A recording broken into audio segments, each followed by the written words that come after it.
আসসালামু আলাইকুম। Grameenphone presents world cup টিউনে সকলকে আমন্ত্রণ। রিশাদ হোসাইন যে টার্নটা করিয়েছেন, লিটন কুমার দাস যে বলটা স্টাম্পিং করেছেন, ম্যানুয়ালি যখন লক্ষ্য করে দেখেছি সে বলটার টার্ন 10 থেকে 12 ডিগ্রির মধ্যে ছিল। 12 ডিগ্রির মতোই দেখাচ্ছে। ম্যানুয়াল যে সফটওয়্যারে আমি সেটাকে দেখার চেষ্টা করেছি। ডেফিনেটলি উন্নততর সফটওয়্যারগুলো যেগুলো আইসিসির কাছে আছে তারা হয়তো বা আরও বেটার ওয়েতে ডিটেক্ট করতে পারবে। টু বি ভেরি অনেস্ট, যখন ম্যানুয়ালি দেখার চেষ্টা করেছি সেটাকে 12 ডিগ্রির মতো টার্নই মনে হয়েছে।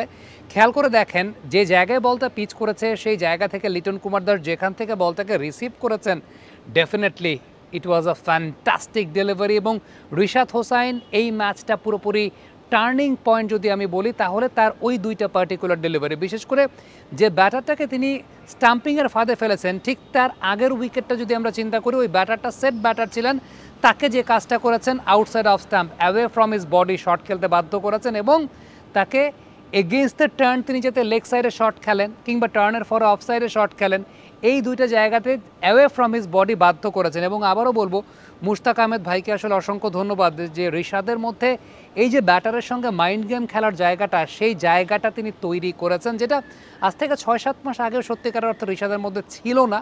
রিশাদকে খুব ছোটোবেলা থেকে চিনি। ও অনেকগুলো বোলিং অ্যাকশন পরিবর্তন করেছে, অনেকভাবে নিজেকে গোছানোর চেষ্টা করেছে।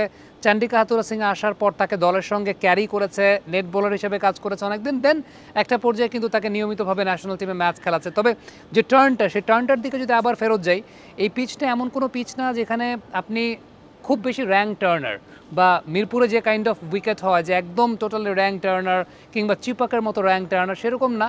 এই পিচে আপনাকে এই লেভেলের টার্ন করিয়ে নিতে হয়। রিশাদের রোলিংটা চমৎকার একটা রোলিং ছিল এবং এই রোলিং নিয়ে তিনি মুশতাক আহমেদের সঙ্গে কাজ করেছেন বলে বোঝা যায়।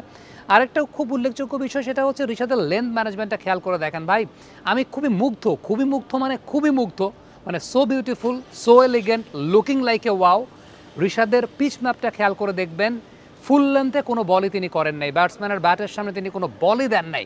সো এইটা একটা সিগনিফিক্যান্ট বৈশিষ্ট্যের জায়গা ছিল যে বাংলাদেশি একজন লেগ স্পিনার এইভাবে স্পট মেনটেন করেছেন 90, 92, 93 কিলোমিটার পার আওয়ার বেগে, যেটা খুব রেয়ার সিনারিও। রিশাদ ফ্লাইটের ট্র্যাজেক্টরিতে বল করতে পছন্দ করতেন, ওইটাই পারতেন সত্যিকারের অর্থে, কিন্তু এখন ফ্ল্যাটের ট্র্যাজেক্টরিতে এত সুন্দর বোলিং করছেন। একটা শর্ট বল দিয়েছিলেন, ওই শর্ট বলটাতে মার খেয়েছিলেন আমার মনে আছে, বাট ওভারঅল তার বোলিংয়ের যে নেচার এটা পুরোপুরি পরিবর্তন হয়ে গেছে। এর আগের দিন টপ স্পিন বোলিং করেছিলেন, সেটা আমি আপনাদেরকে দেখিয়েছিলাম।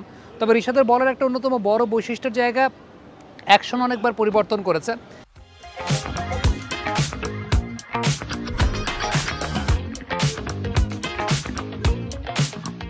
নর্মালি লেগ স্পিনাররা 12 o'clock বা 1 o'clock এই পজিশন থেকে আসলে বোলিং করে। আর যদি একটু টার্ন পেতে যায় তাহলে 1 o'clock পজিশন থেকে, গুগলি করতে চাইলে 12 o'clock পজিশন থেকে। রিশাদের রিলিজিংটা অনেকটা আপনি খেয়াল করে দেখবেন যে 11 o'clock বা 10 o'clock। So he is rare kind of bowler, লম্বা, হাইটের অ্যাডভান্টেজটা পায়, জোরে বল করতে পারে এবং যেই লেগ স্পিনারের যেই ধরনের কমফোর্ট জোন, তাকে সেই জায়গাটা এনকারেজ করা বাংলাদেশে যেটা হয় না। বাংলাদেশে এই লেভেলে রিশাদ যদি এরকম এই 11 o'clock থেকে বল ছাড়েন, নেট থেকে বাইর করে দেয়, কিন্তু চান্ডিকা হাতুরা সিংয়ে রিশাদকে ক্যারি করেছেন, তার নিউ অ্যাকশনে তিনি ধাতস্থ হয়েছেন। সব কিছু মিলিয়ে it was a fantastic spell by Rishad এবং দুইটা গেম একদম রিশাদ সিঙ্গেল হ্যান্ডেডলি বলবো না, combined effort, but Rishad had the best of the best contributions. So আমার কাছে মনে হয় যে আমি আবারও বলবো, গত রাতে একটা ভিডিও করেছিলাম মুশতাক ভাইকে, আমাদের এইচপিতে সোহাগ আছে, মেহেদি হাসান সোহাগ, যার সঙ্গে কদিন আগে আপনি আমাকে দেখেছেন কাজ করতে, ওয়াসি সিদ্দিকি আছে, শিহাব আছে, অনেক লেগ স্পিনার কিন্তু আছে। মুশতাক ভাইকে যদি ওদের সঙ্গে ইনকর্পোরেট করা যায় অন্তত 2 মাস বা 3 মাসের জন্য, আমার মনে হয় যে বিসিবির কাছে এই রিকোয়েস্ট আমরা চাইলে করতেই পারি এবং এটা খুব বেশি কঠিন কিছু হবে না। মুশতাক ভাই যদি থাকতে চান, definitely he would love to. আমার কাছে মনে হয় তাকে যদি ওইভাবে আপনি অফার করেন আমাদের ডেভেলপমেন্টটা নিয়ে কাজ করার জন্য। ন্যাশনাল টিমে রিশাদ তো কাজ করছে, তবে মুশতাক ভাইকে বেশি দরকার সত্যিকারের অর্থে আমাদের ডেভেলপমেন্ট, এইচপি, বাংলাদেশ টাইগার্স বা এজ লেভেল, ওই জায়গাগুলোতে যদি উনি ওয়ার্কশপ করতে পারেন, তিনি কোচদেরকে নিয়ে, লোকাল কোচদেরকে নিয়ে বাংলাদেশে যদি মুশতাক ভাই ওয়ার্কশপ করতে পারেন, I would love to learn from him সত্যিকারের অর্থে। সো এই জায়গাটা আমার কাছে মনে হয় যে বাংলাদেশ ক্রিকেট বোর্ডের এই অপরচুনিটিটা ক্রিয়েট করে দেওয়া উচিত। Thank you very much. Comment বক্সে আপনাদের মন্তব্য জানতে চাই।